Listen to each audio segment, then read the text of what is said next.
the artistic director of Eugene Opera. Our final episode of Songs for Quarantine features Justin RALLS' 3 songs written for soprano, clarinet, and piano. In the composer's words, it is a set of meditations on nature, beauty, loss, and joy. Each of the songs in the set is a miniature world that progresses through a series of emotional centers. First, a place of loss and loneliness. Second, a reflection on our relationship with the natural world. And third, an exaltation in the joy we find in each other. The poetry is from various sources. The first song, Here Once Stood a Beautiful Tree, is from an anonymous poet. The second, Leave No Trace, is by Pacific Northwest-based writer MALLINSON. And the third, Joy in Me That I See in You, is adapted from Women in Nature by Emmy Award winner and Pulitzer Prize finalist Susan Griffin. In addition to voice and piano, RALLS adds a third texture, the clarinet, as a wordless melodic companion. It's our great pleasure to feature clarinetist Carol Robe, principal clarinet of the Eugene Opera Orchestra and a member of the Eugene Symphony. RALLS' work has been hailed as a beautifully textured, lush evocation of John Muir's Yosemite that was full of color and light, as well as a gifted melodist, a beautiful blend of natural and human-made music. RALLS' Tree Ride won the 2013 Highsmith Award for Orchestra and received special distinction in the 2014 ASCAP Rudolf Nissim Prize, as well as winning 3rd place in the 2017-18 American Prize. His works have been performed by a variety of soloists and ensembles, including the Albany Symphony, Third Angle Ensemble, Room Full of Teeth, Fear No Music, Jarring Sounds, International Orange Chorale, Opera Theater Oregon, and the San Francisco Conservatory Orchestra. I recently spoke with Justin about writing 3 songs. Justin, I want to congratulate you on being one of the winners of the Songs for Quarantine competition for Eugene Opera. Can you tell me a little bit about how you conceived of this piece? Thank you, Andrew, and it's an honor to be part of this project, Songs of Quarantine. This piece was a long process of gestation and creativity that ended with these 3 songs. Initially inspired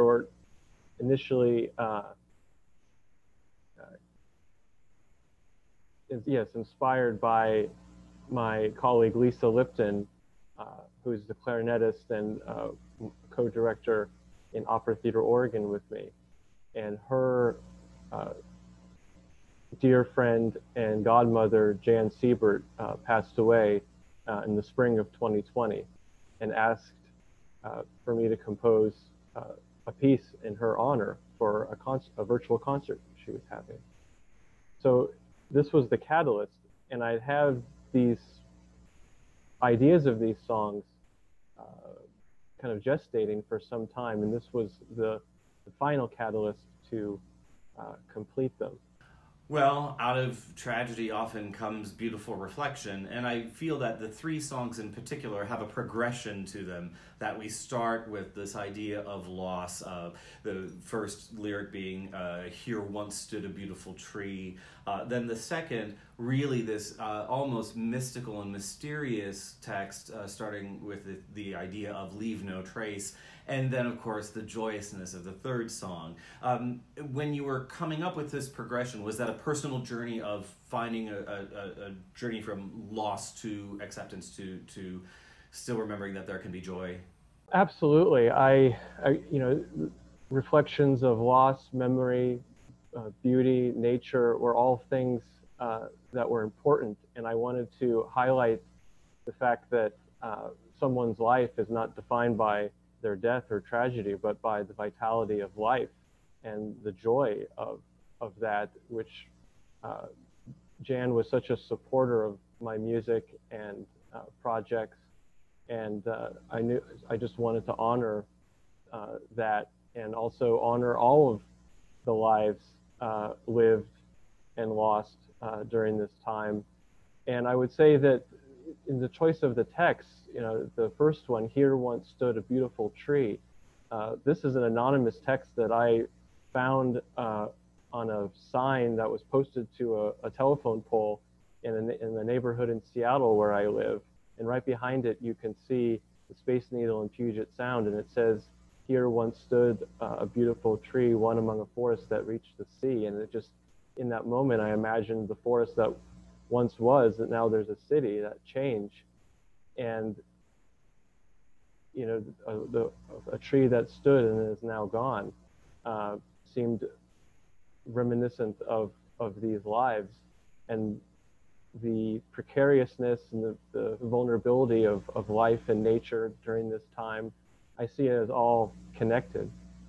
Let me ask you a little bit about your choice of musical styles for each of the songs, because for the first song, which is just clarinet and voice, it's very there's a searching about it, sort of. I don't want to say a wandering about it, but it seems to sometimes arrive at a place, but then just as quickly retreats from that place.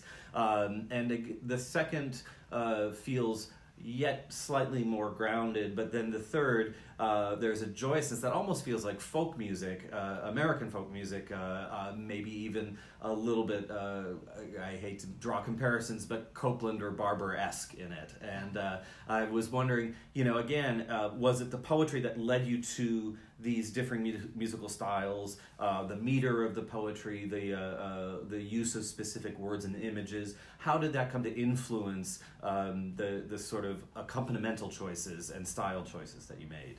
That's a great question, and it's a complicated answer. Usually, we take a text first and then set music to it, but that's not necessarily true in all of these songs, actually. You're absolutely right in articulating the journey of the piece from this kind of mysterious wandering to a kind of ecstatic eruption of joy. And I definitely was thinking of a spirit leaving this world or journeying. The first piece, and that brings in the clarinet. The first piece is the clarinet and voice solo, or the duo rather. In the clarinet, in an ambiguous way, sometimes characterized as an accompanying spirit or a memory that joins with you. The second piece, Leave No Trace,